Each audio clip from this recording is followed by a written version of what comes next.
कृष्ण जन्मोत्सव मनाया है। इसमें हमारे स्कूल के वरिष्ठ शिक्षक श्री विश्वेश कुमार भट्ट सर द्वारा कृष्ण भगवान के जीवन चरित्र पर कुछ बच्चों को उनके बारे में जानकारी देंगे।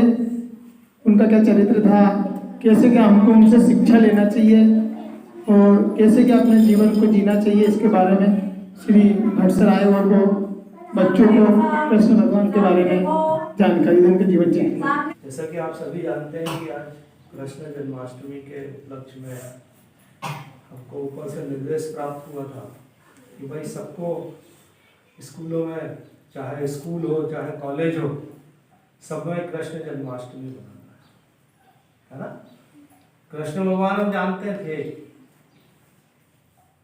ठीक है, और परंतु उनके बारे में बहुत सारी जानकारियां बच्चों को नहीं रहती। कृष्ण भगवान क्या थे? सबसे पहले तो हम ये जाने कि कृष्ण भगवान का बचपन जो था बहुत नटखट था।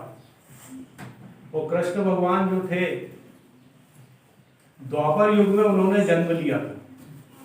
कब जन्म लिया था? द्वापर युग में उन्होंने जन्म लिया था और इनका जन्म जेल में हुआ था।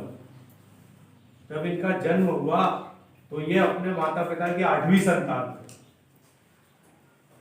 और राजा था इनका मामा कंस। जब कंस को ये बात पता चली कि मेरी बहन जो है इनको जन्म देने वाली माँ का नाम था देवकी। क्या नाम था?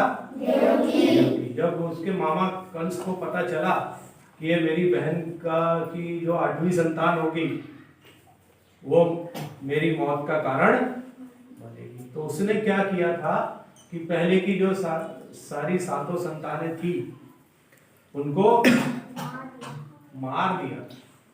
उस जेल के बाहर एक पत्थर था, उसको पटक के मार दिया था। लेकिन बड़े नाटकीय ढंग से, चूंकि कंस जो था एक अत्याचारी राजा था, अपनी प्रजा के ऊपर अत्याचार करता था और सारी लोग जो थे, प्रजा जो थे, उसके कारण त्रस्त हो गई थी।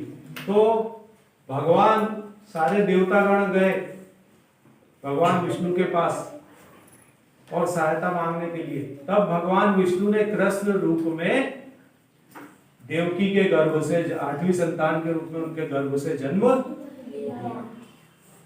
है ना।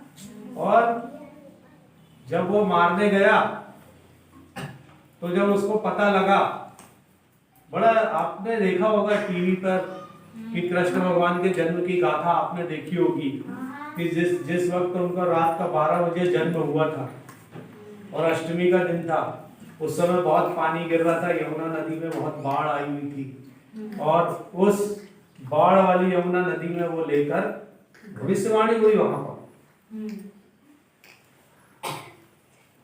तो उनके जो बाबा थे वासुदेव, पिताजी उनके, उनको लेकर नंद बाबा के घर गए, यशोदा मैया के घर गए। जो गीत गाया ना आपने अभी, यशोदा मैया, वो यशोदा मैया के घर उनको छोड़ के गए नंद बाबा के। तो वहां छोड़कर आए और यशोदा मैया और नंद बाबा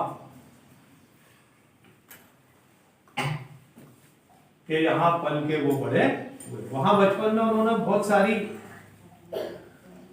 कलाएं दिखाई, बहुत सारे चमत्कार उन्होंने दिखाए। इस कंस ने उस बालक को भी मारने की बहुत कोशिश की, नए नए तरीके अपनाए, लेकिन कोई भी सफल नहीं। अब यही कृष्ण, इन्होंने उस आतताई मामा का वध किया और वध करने के बाद उन्होंने प्रेम की लीला भी करी। ये कंस के बाद ये वहां के राजा बने। लेकिन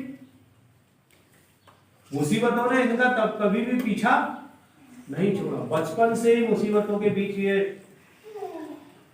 ऐसे ऐसे योद्धा थे जो यदि जीवित रहते तो आज जो हम देख रहे हैं संसार, ये संसार कुछ और होता। तो उनको सबको समाप्त करने के लिए, उन शक्तियों को खत्म करने के लिए फिर महाभारत का युद्ध हुआ और महाभारत के युद्ध में कृष्ण ने जो चीजें की है उन चीजों से प्रकृति के जो नियम थे, किसी का वचन उन्होंने भंग नहीं किया और सारी चीजें अपनी पूरी कर दी। तो हमको भी काम ऐसे ही करना चाहिए। कृष्ण ने वहां पर अपना एक चरित्र बताया कि मैं क्या हूं मैं सामान्य मनुष्य, लेकिन विराट भी हूं, बहुत बड़ा भी हूं मैं छोटा मनुष्य, छोटा सा, पर जब मैं अपना रूप बड़ा करता हूं तो मेरे रूप को आप देख नहीं सकते, आप अपनी आंखों में उसको समा नहीं सकते। तो यदि हमको आज के परिवेश में यदि नीतियों पे चलना है तो कृष्ण भगवान की नीतियों पे हमको चलना होगा। इतना कहकर मैं अपना स्थान ग्रहण करता हूं। ये कृष्ण जन्म उत्सव जो प्राथमिक शाला जोगी बेड़ा में बड़ी धूमधाम के साथ मनाया गया, हमारे भट्ट सर के द्वारा कृष्ण भगवान के चरित्र के बारे में संक्षेप में बताया गया कि उन्होंने क्या क्या परेशानी का सामना करना पड़ा और कैसे उन्होंने 5 पांडव को भी बड़े बड़े योद्धाओं से विजय बनाई और हमेशा सत्य की विजय होती है। और अपने को जो आज के परिवेश है इसमें उनके नीति के द्वारा अपने को काम करना चाहिए और कैसे उन्होंने गीता में जो उपदेश दिया है, एक गीता का भी उन्होंने उस टाइम जब महाभारत का युद्ध चल रहा था, जब अर्जुन अपने सगे संबंधियों से युद्ध करने के लिए बोल रहे थे कि मैं इनको मारकर मेरे को क्या मिलेगा, जब उन्होंने गीता का उपदेश दिया था उसमें बोला था कि तुमको कर्म करना चाहिए, फल की इच्छा नहीं करना चाहिए। तो ऐसे ही आपको भी हमेशा कर्म करते रहो, पढ़ाई करते रहो और आगे बढ़ते रहो। इसी के साथ ये कृष्ण भगवान के जन्मोत्सव को मनाया जा रहा है। अब इसमें श्री कृष्ण भगवान की आरती होगी। कृष्णचंद्र भगवान की, राधा रानी की, कृष्ण भगवान मोर मुकुट बंसी वाले की, रामचंद्र भगवान की, पालकी की पालकी, पालकी के पालकी, पालकी के पालकी, हाथी घोड़ा पालकी, हाथी घोड़ा पालकी,